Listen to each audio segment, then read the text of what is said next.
Annie reached a good age, James. She lived through some hard times, and if I join her tomorrow, I have no regrets.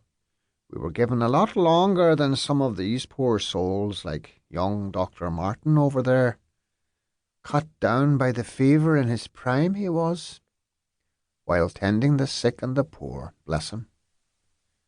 He was barely a day over 30. "I'm going to be a doctor when I grow up," said Thomas. James and Pat smiled at the boy, who was standing as tall as he could stretch, his chest thrust out.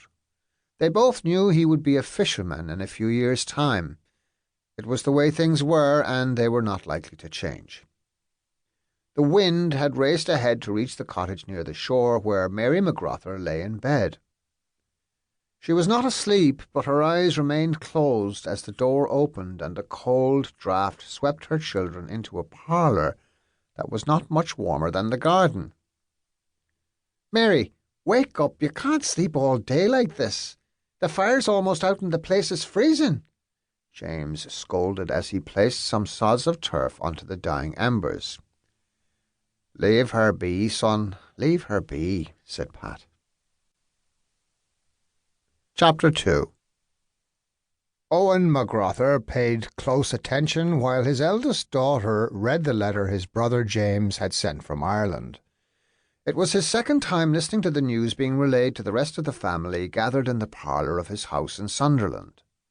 Owen placed an arm around the shoulders of his wife Rose as she sniffed back fresh tears. "Annie will be sorely missed with a baby on the way and 3 other wee ones to take care of," said his brother Peter. "That's not the worst of it. Read on, love," said Rose. "We're all missing Aunt Annie, and none more so than Uncle Pat. But the one I am more worried about is Mary.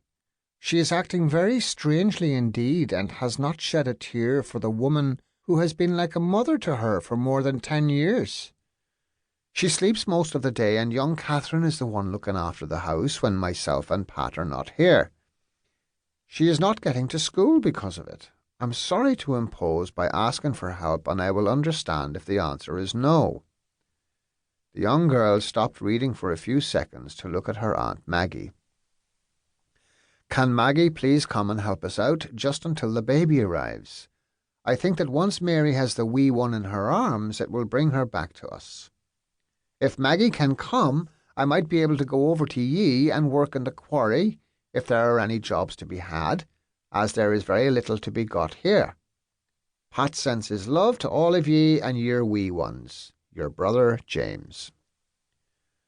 The room was silent as all eyes turned to Maggie. She shifted in her seat, her mind already made up as to what she would do. "Well, now, all my lot are big and bold enough to take care of themselves. I know wee Jamie comes to my house after work, but another hour waiting for a meal from his mother won't kill him, will it, Rose?" It was more of a statement than a question. "Of course it won't. James and Mary need you over there. Remember how you nursed him when he had the melancholia the first time he came over? He needs his big sister to do the same now for his wife. We can help you with the fare, and if James comes here he can stay in your house. I'll make sure they all get fed, so you needn't worry about that, Maggie." Rose meant every word. A letter was immediately written and sent off to James the following day. Chapter 3.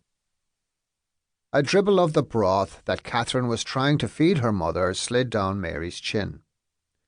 Neither of them seemed to notice, so James took the bowl from his daughter and said she could go play outside with her brother and sister.